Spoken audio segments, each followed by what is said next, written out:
مومنو، جو پاکیزہ اور عمدہ مال تم کماتے ہو اور جو چیزیں ہم تمہارے لیے زمین سے نکالتے ہیں ان میں سے اللہ کی راہ میں بھی خرچ کرو، اور بری اور ناپاک چیزیں دینے کا قصد نہ کرنا کہ اگر وہ چیزیں تمہیں دی جائیں تو بجز اس کے کہ لیتے وقت آنکھیں بند کر لو، ان کو کبھی نہ لو،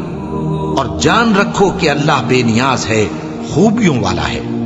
شیطان تمہیں تنگ دستی کا خوف دلاتا اور بے حیائی کے کام کرنے کو کہتا ہے،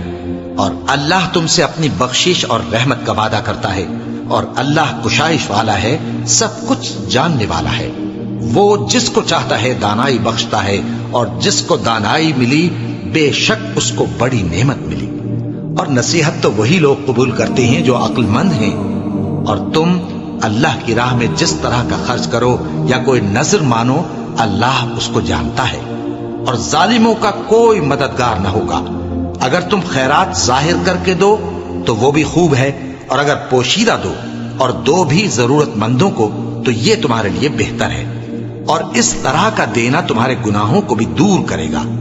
اور اللہ کو تمہارے سب کاموں کی خبر ہے۔ اے نبی صلی اللہ علیہ وآلہ وسلم، تم ان لوگوں کی ہدایت کے ذمہ دار نہیں ہو،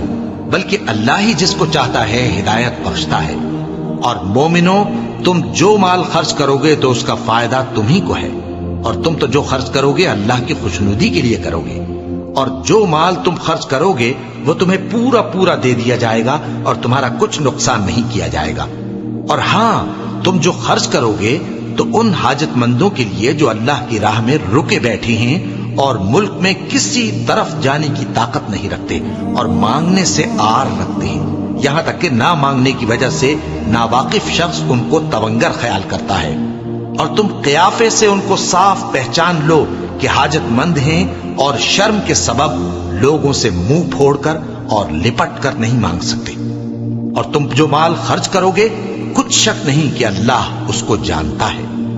جو لوگ اپنا مال رات اور دن اور پوشیدہ اور ظاہر اللہ کی راہ میں خرچ کرتے رہتے ہیں، ان کا صلہ ان کے پروردگار کے پاس ہے، اور ان کو قیامت کے دن نہ کسی طرح کا خوف ہوگا اور نہ غم۔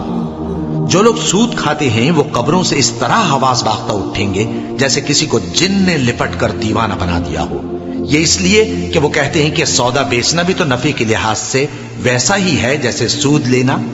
حالانکہ سودے کو اللہ نے حلال کیا ہے اور سود کو حرام۔ تو جس شخص کے پاس اللہ کی نصیحت پہنچی اور وہ سود لینے سے باز آ گیا تو جو پہلے ہو چکا وہ اس کا، اور قیامت میں اس کا معاملہ اللہ کے سپرد۔ اور جو پھر لینے لگا تو ایسے لوگ دوزخی ہیں کہ ہمیشہ دوزخ میں جلتے رہیں گے۔ اللہ سود کو نابود یعنی بے برکت کرتا اور خیرات کی برکت کو بڑھاتا ہے، اور اللہ کسی ناشکر گناہگار کو دوست نہیں رکھتا۔ جو لوگ ایمان لائے اور نیک عمل کرتے اور نماز پڑھتے اور زکوٰۃ دیتے رہے، ان کو ان کے کاموں کا صلہ اللہ کے ہاں ملے گا، اور قیامت کے دن ان کو نہ کچھ خوف ہوگا اور نہ وہ غمناک ہوں گے۔ مومنو، اللہ سے ڈرو، اور اگر ایمان رکھتے ہو تو جتنا سود باقی رہ گیا ہے اس کو چھوڑ دو۔ پھر اگر ایسا نہ کرو گے تو تم اللہ اور اس کے رسول کی طرف سے اعلان جنگ سن لو، اور اگر توبہ کر لو گے اور سود چھوڑ دو گے تو تم کو اپنی اصل رقم لینے کا حق ہے،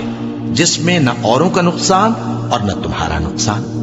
اور اگر قرض لینے والا تنگ دست ہو تو اسے کشائش کے حاصل ہونے تک مہلت دو، اور اگر زر قرض بخش دو تو وہ تمہارے لیے زیادہ اچھا ہے، بشرطے کہ سمجھو۔ اور اس دن سے ڈرو جبکہ تم اللہ کے حضور میں لوٹ کر جاؤ گے، اور ہر شخص اپنے اعمال کا پورا پورا بدلہ پائے گا، اور کسی کو کچھ نقصان نہ ہوگا۔ مومنو، جب تم آپس میں کسی میعاد معین کے لیے قرض کا معاملہ کرنے لگو تو اس کو لکھ لیا کرو، اور لکھنے والا تم میں کسی کا نقصان نہ کرے بلکہ انصاف سے لکھے۔ نیز لکھنے والا جیسا اللہ نے اسے سکھایا ہے لکھنے سے انکار بھی نہ کرے اور دستاویز لکھ دے، اور جو شخص قرض لے وہی دستاویز کا مضمون بول کر لکھوائے، اور اللہ سے کہ اس کا مالک ہے خوف کرے،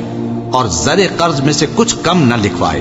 اور اگر قرض لینے والا کم عقل یا ضعیف ہو یا مضمون لکھوانے کی قابلیت نہ رکھتا ہو تو جو اس کا ولی ہو وہ انصاف کے ساتھ مضمون لکھوائے، اور اپنے میں سے 2 مردوں کو ایسے معاملے کے گواہ کر لیا کرو، اور اگر 2 مرد نہ ہوں تو 1 مرد اور 2 عورتیں جن کو تم گواہ پسند کرو کافی ہیں۔ کہ اگر ان میں سے ایک بھول جائے گی تو دوسری اسے یاد دلا دے گی، اور جب گواہ گواہی کے لیے طلب کیے جائیں تو انکار نہ کریں، اور قرض تھوڑا ہو یا بہت اس کی دستاویز کے لکھنے لکھانے میں سستی نہ کرنا۔ یہ بات اللہ کے نزدیک نہایت قرین انصاف ہے، اور شہادت کے لیے بھی یہ بہت درست طریقہ ہے۔ اس سے تم کو کسی طرح کا شک و شبہ بھی نہیں پڑے گا۔ ہاں، اگر سودا دست بدست ہو جو تم آپس میں لیتے دیتے ہو، تو اگر ایسے معاملے کے دستاویز نہ لکھو تو تم پر کچھ گناہ نہیں۔ اور جب خرید و فروخت کیا کرو، مثلا زمین جائیداد کی، تو بھی گواہ کر لیا کرو، اور کاتب دستاویز اور گواہ معاملہ کرنے والوں کا کسی طرح کا نقصان نہ کریں۔ اگر تم لوگ ایسا کرو تو یہ تمہارے لیے گناہ کی بات ہے، اور اللہ سے ڈرو اور دیکھو کہ وہ تم کو کیسی مفید باتیں سکھاتا ہے، اور اللہ ہر چیز سے واقف ہے۔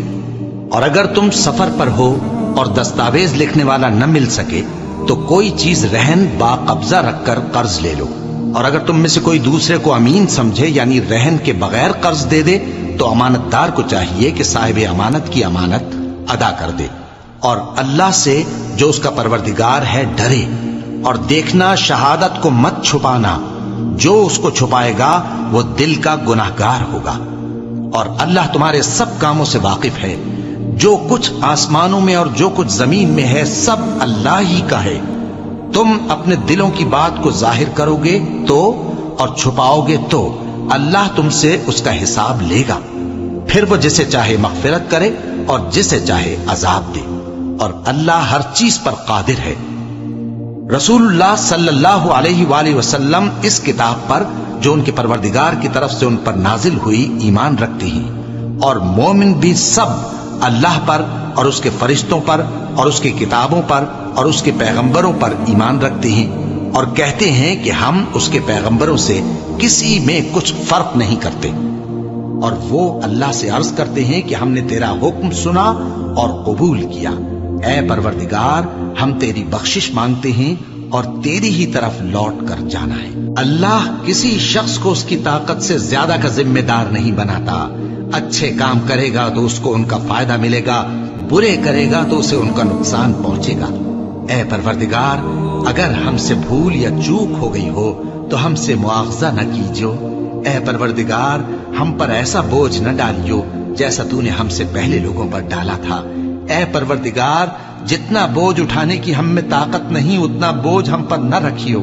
اور اے پروردگار، ہمارے گناہوں سے درگزر کر اور ہمیں بخش دے اور ہم پر رحم فرما۔ تو ہی ہمارا مددگار ہے، سو ہم کو کافروں پر غالب کر۔